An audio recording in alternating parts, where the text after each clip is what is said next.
guys, I'm back again with another video. Before I even start this video, guys, don't forget to like this video and don't forget to subscribe.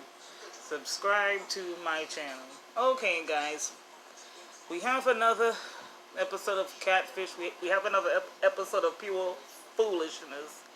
Okay, the guest host this time was Justin Combs. Yeah, Justin Combs, Diddy's son. He's cute, he has, good hair, quote unquote, light skin. Anyway, so Neve gets the usual email. It's from a young man named CJ. He's from upstate New York, Syracuse. He's 21. He's been talking to a young lady named Shana for 8 years. Yes, guys, 8 years of foolishness, okay? So, I think they started talking on Facebook, but they've talked, they've messaged, and then all of a sudden he got this random email from a girl named Destiny Lopez saying that Shana Vasquez had died. So he was sad. Of course he was sad, because he has been speaking to this person for 8 years. So then one day, I guess last year, he was scrolling on Facebook, and lo and behold, he sees Shana Vasquez. So, how could somebody have died and then they resurface? I mean, he should have known then that something wasn't right. So, Neve and Justin Combs go up to upstate New York. And, CJ is basically, saying, what happened again. And it's odd because she said that she moved to New Jersey. But at one point she was living upstate. But she would never meet. And she would always make excuses. And they've never video chatted. So that's also a red flag. Okay? So, and then plus he said the Shana Vasquez page and the Destiny Lopez page just disappeared. So, Neve and Max leave him and Neve and Justin leave. I keep forgetting that Max is gone, guys. So Neve and Justin leave and they start doing their research. So they do like a picture search and like nothing came up. And then they did like a search on the phone number, like nothing came up. But then they went on the Facebook and they see Shana has been talking to this guy named Bubba. So they reach out to Bubba, and Bubba said that he's been talking to Shana for a couple of months, but they have never met. It's, she makes up excuses, they have never met, okay? So then they see that this guy named Najee, he's been talking to Shana. So, they call Najee, Najee calls back. Najee basically says the same thing. He's been talking to Shana for months, and they, have never met. So then Najee says, my friend Pape has also been trying to meet up, has also been talking to Shana. So they reach out to Pape, and Pape says, I think she's the classic catfish. He said he's been talking to her for like 8 years, the same time, she's been talking to CJ. And she gave him an address, and he drove 40 miles. She never showed up. But she texted him describing what he was wearing and what car he was driving. So it's like she saw him, but he didn't see her, okay? So, it doesn't make any sense. She's talking to all these guys, but has never met them. So they, so Neve and Justin come back to CJ, and they give him all this information. So Justin is like, we should just, pull up at at this address that she had gave Paige. So Neve and Justin said they were gonna meet up at a hotel or something to talk to CJ. So when they're talking to CJ, they get a text, and the person is like, "Oh, I met Neve, and you got catfish involved." And Neve is like, "I just saw this person in the lobby. They were hiding behind a newspaper or some bullshit." And they asked their producer to pull up the footage, but when they pulled it up, like the footage had just missed this person. So like this has never happened. That somebody who was actually catfishing was this is the first time that somebody who has been catfishing someone has been like lurking around. So then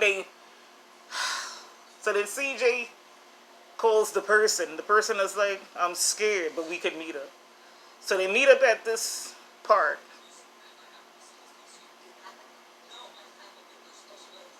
Guys, it was a white woman. Yes, guys.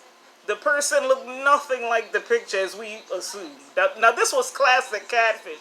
This went back to how it's supposed to be because the person looked nothing like the picture. This lady turned out to have 5 kids. She turned out to be 38. Okay, but she looked more like 40. She did not look her age at all. She looked old. She looked terrible. And so that means she was 31 when she was talking to CJ. He was 17.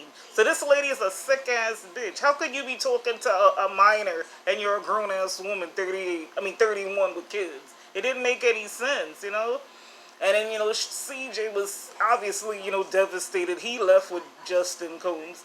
And then, Neve was talking to the lady. Her name is Rebecca. And she's like,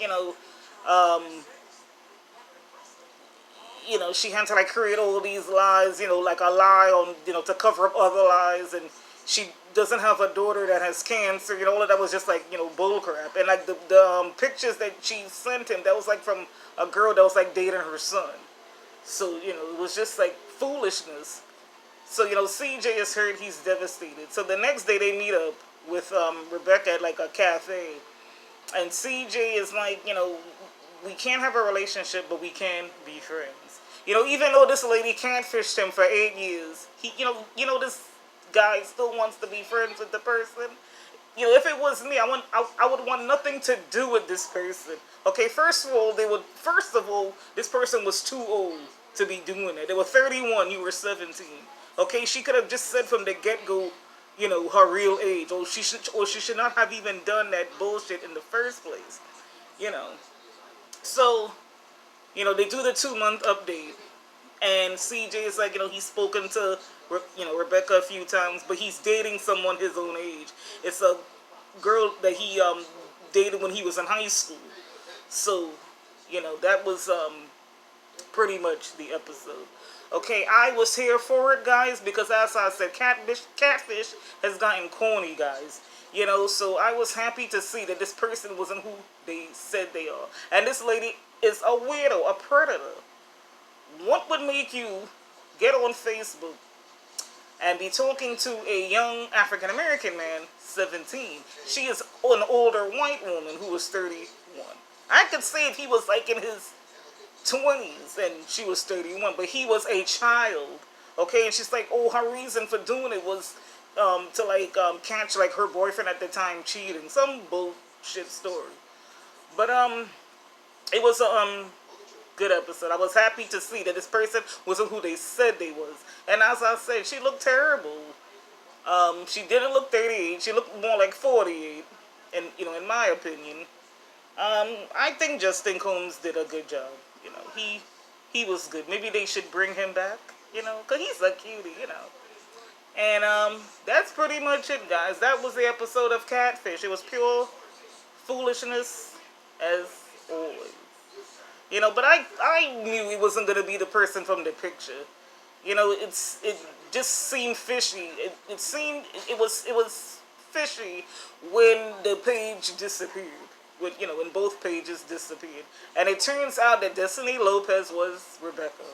She was pretending to be somebody else. And, the part where Shana had died, that was just a red flag there. Nobody has died and come back to life, only Jesus. And this lady is clearly not Jesus. So, that was just foolishness, to say you died and came back. That's impossible, So, CJ should have realized then that something was fishy with the situation, But that's it, guys. That's just my quick catfish review slash reaction. I will be back next week because next week is going to be real juicy. I can't wait for next week, guys. And that's it, guys. Thank you for watching. This is Random Girl TV. Don't forget to hit that subscribe button, okay? Because I will be back next week with another catfish review, okay? So, thank you guys for watching. This is Random Girl TV, and I'll catch you guys in the next video.